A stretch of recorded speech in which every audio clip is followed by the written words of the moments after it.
Oops! Yeah. Ako'y nagbabalik, mga kaibigan, mga ka-ML, mga anak, mga estudyante. Ayan, no? Iba-ibang tawag, no? Mga masisipag. Ayan, masisipag na mga mag-aaral, di ba? Lahat masisipag, di ba? Palakpakan niyo yung mga sarili ninyo. Eh, kailangan masipag lang talaga. Mag-aral, di ba? Lahat nagbibigay ng oras sa pag-aaral nila. So, sa module tayo, dapat nakatutok lang tayo. Tapos, sinusundan natin yung schedule natin. Tama ba? Tama. Di ba? Tapos, lagi nating ilalagay yung sarili natin sa ligtas na paraan. Kung sinabing huwag lalabas, huwag lalabas. Di ba? Huwag na kung saan-saan pa pupunta. Halimbawa, nag-lockdown sa lugar ninyo, tumahan muna kayo sa bahay ninyo. Ayan. Ano po? Tama ba? Correct. So, ngayon, mag-aaralan natin ang planning tools and techniques. So, meron palang tools and techniques sa pagpaplano. No, di ba?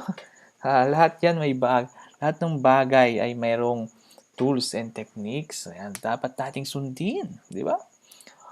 Background information for learners. One of the basic but meticulous aspect of building and keeping a business is planning in decision making. O, tama ba? Ngayon, dapat sa ating pagdidesisyon, dapat nakaplano yun. Dapat yun palagi nating pakakatatandaan, di ba? Huwag yung ura-urada. Ganitong desisyon mo. Ayan, bahala na bukas, di ba?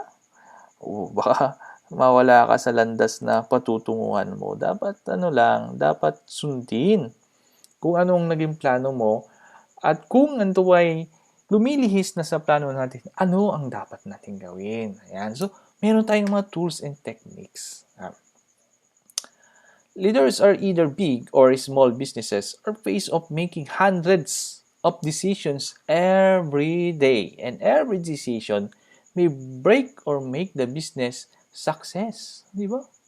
Isang pagkakamali mo lang sa decision mo, magkakamali ka sa lahat ng gagawin mo. Ba, may domino effect.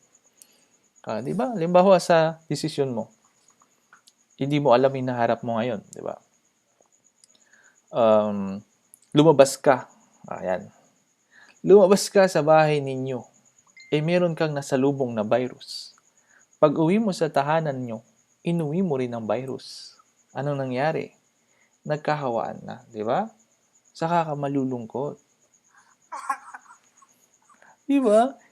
Halimbawa yung mga desisyon na gano'n. So, wag. Halimbawa lang sa module, hindi mo sinagutan. Ayan. Hindi mo binigyan ng tugon ang iyong module. Pagkatapos, yun pala ang kurso mo pagdating ng panahon ay business ad, di ba? Accountancy, di ba? Nasa maling landas ka, kapatid. Medyo seryoso tayo, di ba? Nagiging relyoso tayo. Ayan ang kapatid ko.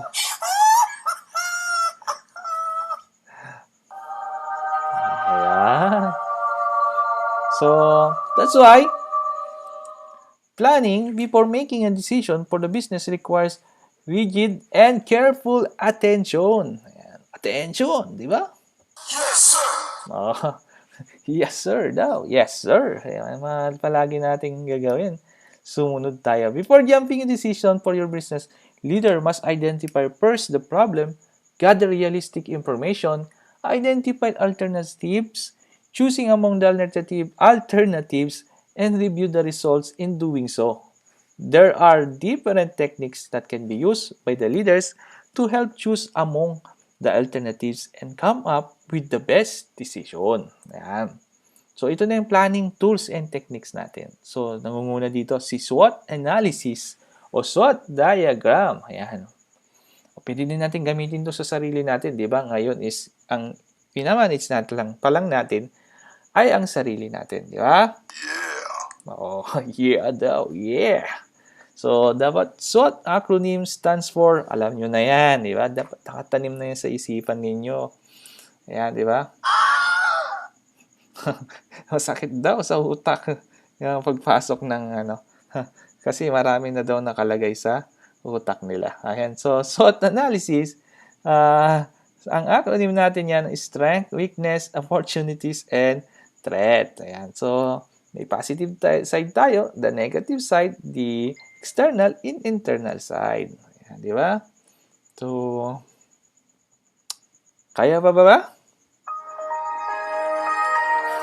Naglo-loading yata, ano? Ayan, no? Dun sa image natin nakikita, ito. Ayan, makikita nyo. So, helpful, tapos harmful. Katapos, yung red niyan, harmful, no? Tapos, yung internal natin is strength and weakness. So, inside sa organization yan. Tapos, external, opportunities and threats outside na yan. So, maaring hindi natin hawak ang pangyayari externally, pero kaya natin itong gawan ng plano. Ayan. The primary objective of SWOT analysis is for the leaders or managers to become aware of their environment and discover a strategy that highlights their strengths and opportunities and to overcome weaknesses and threats. Another is to identify the strengths, weaknesses, opportunities, and threats. You should be acquainted with internal and external factors in business enterprise. So, dear students, this SWOT analysis is applicable also to yourselves. So, meron kayong strength, meron kayong weaknesses, then sa labas nyo, meron kayong opportunity at threat. Yan. Isipin nyo palagi yun. No? So, sa strength ninyo, ano ba yung strength ninyo? Ano mga characteristics niyo? Meron kayong mabokang pananalita, di ba? Side nyo yun, sa sarili ninyo, di ba? Tapos, sa labas naman, ay may opportunity. Ayan. So, yung strength niyo, gagamitin nyo sa opportunity niyo. Di ba? Magaling kayo magsalita. Tapos, may opportunity na magtinda kayo sa labas. Ayan, di ba? Ang ganda ng ano na yun, di ba? Gagamitin nyo palagi yung mga bagay na meron kayo, di ba? Ayan. So, internal factors, sinasabi natin, ano, may internal factors and external factors tayo. Financial resources, funding, investment, opportunities, source of income. Then, physical resources, location, facilities, and equipment. Then, sa isa pa is human resources, employees, volunteers, and target market. So, inside the business, ito yung mga factors na internally na nakaka-apekto sa atin, no? So SWOT analysis, kailangan nating identify kung internal ba yan or external. Tunda natin external factors. External factors are typically things and situations that your company do not control. O, di ba? Sabi ko sa inyo kanina, cannot be controlled. These are directly or indirectly linked on to an opportunity or threat to the company. They are the follows. Market trends. Okay, ito yung market trends natin. New products, technology advancements, and change in people's needs and trends. So, halimbawa, we'll cite a example of a company that do not adapt to the technological changes.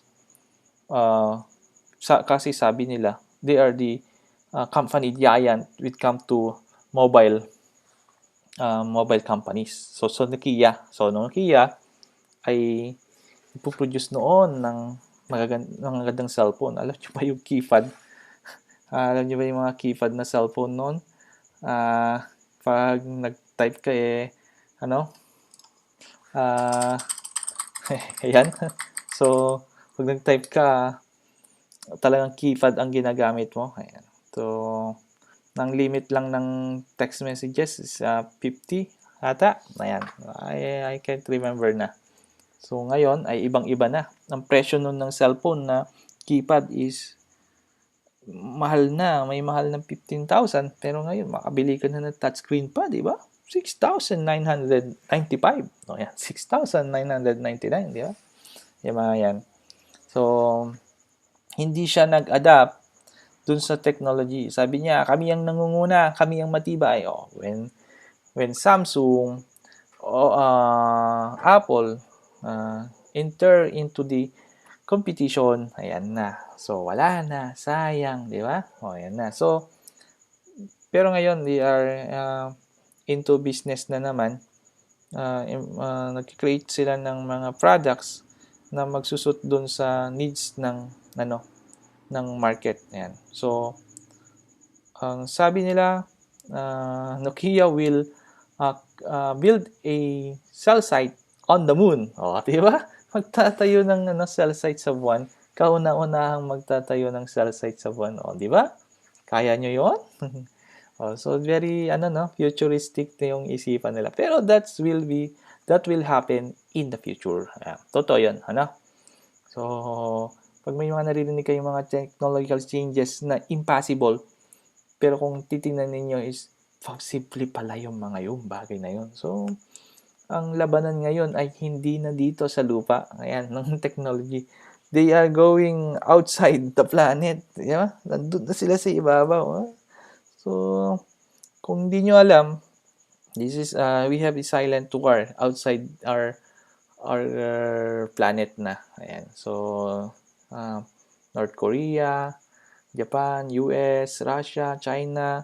Ayan, sunod-sunod sila nagpapalipad ng mga satellites outside o satellites sa ating outer space. Ayan, di ba?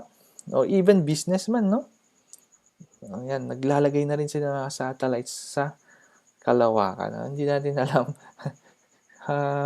They are watching us, di ba? Somebody watching us. Yeah.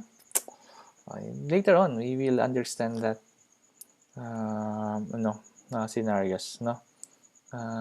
Economic trends, local, national, international, financial trends, fluctuations. Yan, economic trends naman. Siyempre, kapag ang ekonomiya ng isang bansa ay nagbo-boom, mas lalong magbo-boom yun kasi makikita ng ibang mga businessman, dito na ako maglagay. The economy is good, di ba? Later on, I will see the changes, di ba? Ayan. Relationship with suppliers and partners. Ayan. External din yan, halimbawa, meron akong kaibigan na isang businessman. Ayan. Na siya ay nangunguna sa pagbebenta ng product dito sa region. Pero nung nalaman ng kaibigan niya, sinulot ito. Di ba? Sinulot. Saan ba yung magsulutan ng products? Ayan. So, pagdating sa pera, walang kaibigan, walang kamag-anak. So, ingat-ingat din sa relationship with suppliers and partners. Hindi natin hawak yon. Political, environmental, and economic regulations. Ayan. Pagdating sa political, halimbawa, may pwesto ka. Nakita ng isang politiko, maganda yung business niya, gayahin ko kaya ako ginaya niya. Bakit kaya ganun pa rin? Diyan pa rin yung kumikita, di ba? Ay, alam ko na, magpagawa ako ng kanal sa harapan niya. Isang buwan kung ipepending yung kanal. Sabi niya, di ba? That is political, no? Environmental. Sorry sana wala namang mangyaring ganun dito sa atin. Kung ako yan, ilog ang gagawin ko sa tapat niya para kumita ko. Tama ba o mali? Mali! Huwag natin gagawin yon, di ba? Mali yon. So, meron tayong tinatawag na business ethics. Ayan. So, sa business ethics, dapat, makilaban tayo sa kompetisyon ng pantay. Di ba? Economic regulations. So, ayan, ayan yung binabantayan ng mga foreign investors, the economic regulations set by the national government. Ayan. Other business enterprise that offer similar products or services. So, ito hindi natin hawak. Halimbawa, nakita nila, you are gaining high advantage on your products. Then, somehow, meron duplicate, replicate. Ayan. So, gagawa sila ng mga products na kagaya ng produkto mo na with lower price. Ayan. Diba? Tatapatan nila para lamang bumagsak ka. So, hindi natin hawak yun. So, ikaw naman, makikipantay ka na ngayon dun sa product nung competitor mo. So, sa price niya. Pero, without sacrificing the quality. Dapat ganun yun. So, dapat alam mo yung externally. Diba? Kasi dito sa Pilipinas is ganun tayo eh. Kumbaga may crab mentality, di ba? Nakikitang umuunlad yung kasama natin, gagayahin yung business. So, hindi pwede yung ganun. O, di ba? Ito yung pag-usapan natin yung pera. Now that you are acquainted with internal and external factors, you are now ready to plot your SWOT diagram. In plotting your SWOT diagram, consider the following. Strengths, what does your business do best? What makes the business better than others? Weaknesses, what are the negative things your company can improve? And opportunities, what are the things that your business lack? What can you give more to your customers? Then threats, determine what challenges stand in the way of achieving goals. Example natin, no? So gagawa kayo ng katulad nito. So Mang Inasal is the one of the biggest and known fast food restaurant in the Philippines. Let's consider the profile of Mang Inasal in the diagram. After completing the diagram, let's plan for recommendation strategies to leverage strengths and opportunities and to cope up weaknesses and threats. Ayan, di ba?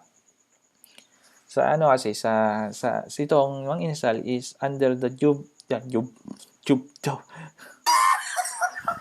Jollibee Food Products Corporation. Ayan. So, in-acquired ni Jollibee yan. Si Mang Inasal, si Chowking, si Red Ribbon, ayan, mga yan. So, marami pang ibang businesses na in-acquired ni Jollibee. So, tingnan natin yung strength niya. Easily available because of many branches. Ayan, no? So, dito na lang sa Alicia. Sana mayroon din tayong Mang Inasal. Food and ambience cater to general Filipino taste and culture. Pilipinong-Pilipino, di ba? Oh, sarap nun, di ba? Patatakamin ko ngayon. Sarap nun, di ba? Yung inasal na, tapos yung kanin mo medyo mainit-init, tapos yung sabaw, tapos yung, ay, sus! Ang sarap nun. Price range for every product is affordable. The company has merged with Jollibee Foods. Ito na sinasabi ko sa inyo. With is largest food service network in the Philippines. O bakit kaya binili ni Jollibee kakumpetensya niya? O ganun yun, no? If you cannot beat them, join them. O, di ba? Hindi niya lang join, binili niya pa, di ba? Sufficient numbers of employees. Ayan. So, sapat ang mga tao para servisyohan ka. Di ba? Ayan. So, weaknesses. Delivery service is limited to location. So, ayan. Hindi sila nagdi-deliver. Minsan, hindi na nga eh, di ba? Not currently using food delivery app or technology. Hindi sila techie. Ayan. Kasi gumamit sila ng delivery, every time na unlimited rice is, papadeliver niyo pa yung unlimited rice, di ba? O, walang ganon, di ba? Wrongness. Hindi gagawa ng ganong bagay. So, walang take out, saka walang delivery na unlimited rice. So, yun naman kasi pinupuntahan ng iba, unlimited rice. Food service is limited to Filipino classics. O, yan. Weakness yan. Opportunities, growing interest for franchise in many regions of the Philippines. Possible franchise abroad. Ayan. Ano bang franchise? Ayan. Ano franchise? Franchise is, ibilin mo yung pangalan ng isang kumpanya. Yan. Kasi pag, halimbawa, nagtayo ka ng restaurant, bilagyan mo ng pangalan ng Mang Inasal. O, di ba? Meron ka ng advertisement sa TV, tapos may pangalan ka na mapagkakatiwalaan. Threats natin. Rapid change of customers' food preferences. Bago-bago kasi ang panglahasan ng Pilipino. Minsan, sawa na rin sila sa inasal. Mamaya, iba na naman.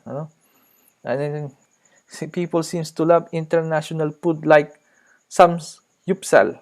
Ano ba yan? Samgyupsal. Samgyupsal. Hindi ko alam big kasi hindi ko pa kasi natikman. Patikimin nyo nga ako niyan. Baka mabigkas ko yan.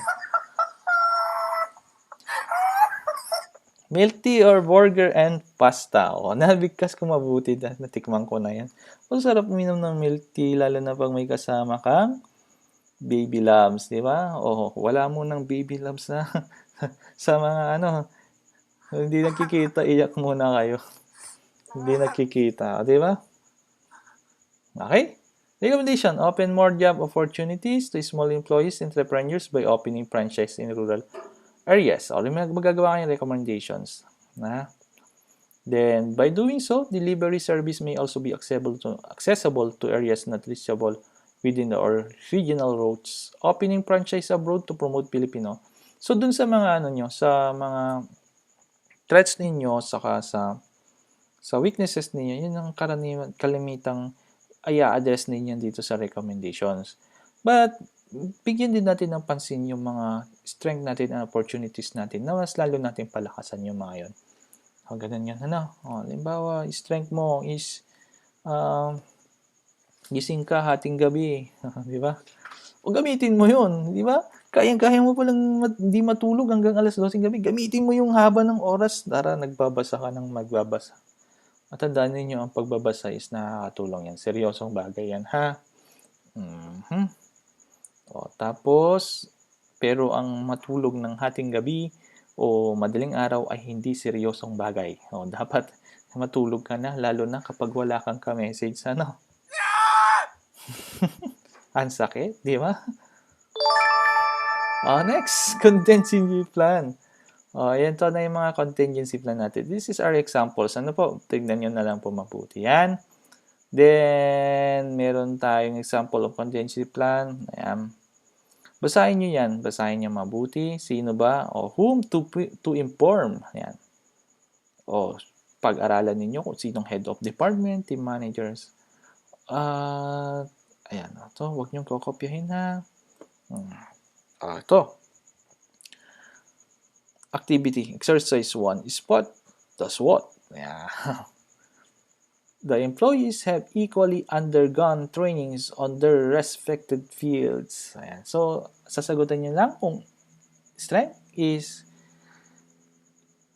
S kung strength, W kung weakness, opportunity kung T, O kung to. O for opportunity and T for threat. Medyo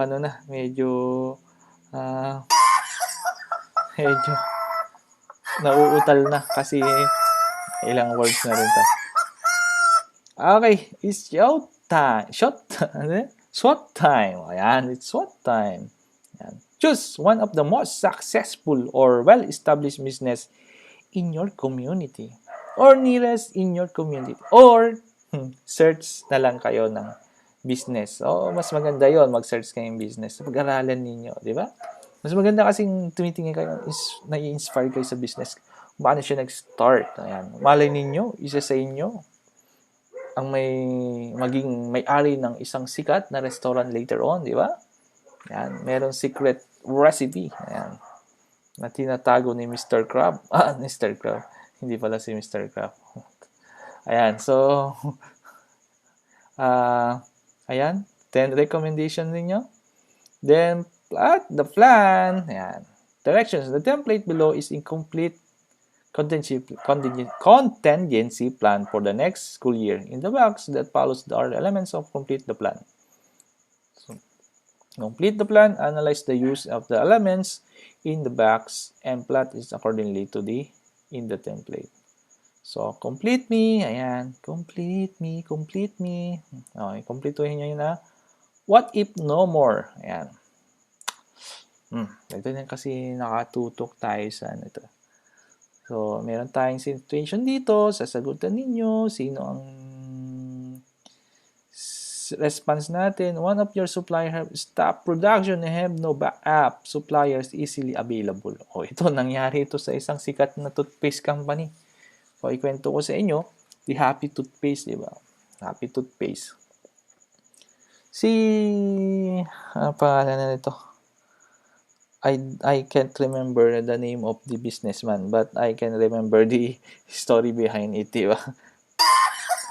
Ito ang gawin natin. So, isang company na nagpo-produce ng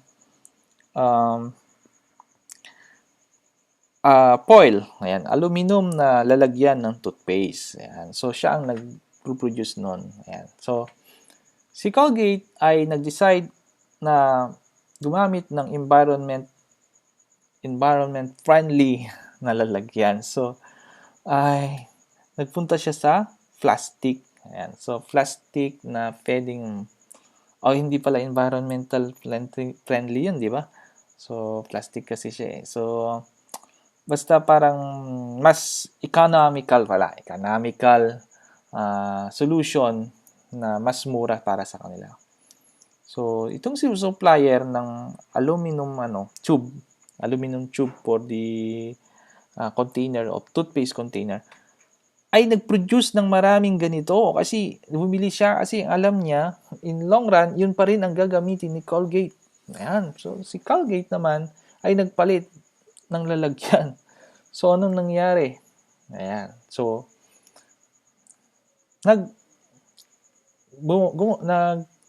nag-declare siya ng bankruptcy. However, kapag isa kang businessman, mag-iisip ng innovation. So, nung si businessman, ang dami kong lalagyan ng ganito, sabi niya. Create siya ngayon ng Happy Toothpaste. Ayan. So, si Happy Toothpaste, yun ang ginamit niya yung mga lalagyan na yun. So, nagkaroon tayo ng Happy Toothpaste. So, ayan. So, na-inspire kayong ganon. Yung mga businessman, ginagawa nilang positive ang negative na nangyayari sa kanila. Parang tayo ngayon, di ba?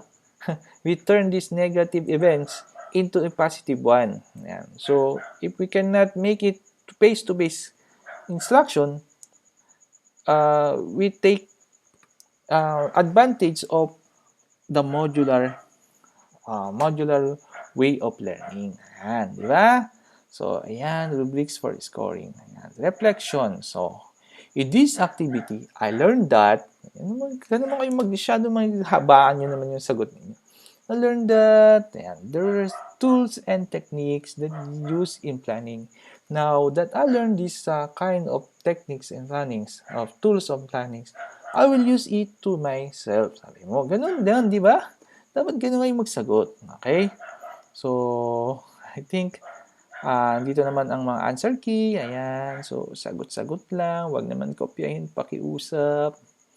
Nakikita ko kasi, no? I give na extra points to those who are exerting efforts to answer those questions, which is answerable by their own way of thoughts, no? So, wag kayong umasa dito kasi nakikita natin kung paano ka-obvious. Ayan, so may paasa lang, no? May ano lang. Di ba? Tama ba? Mali, di ba? So, yun lang muna. So, tapos na tayo sa isa na namang subject o topic natin sa organization and management. So, pansin nyo na ba yung boses ko? Kailangan ko na ba ng refreshing water? Okay, makita ko lang siya. Sapat na. Di ba? Mamaya. Sige na. Goodbye.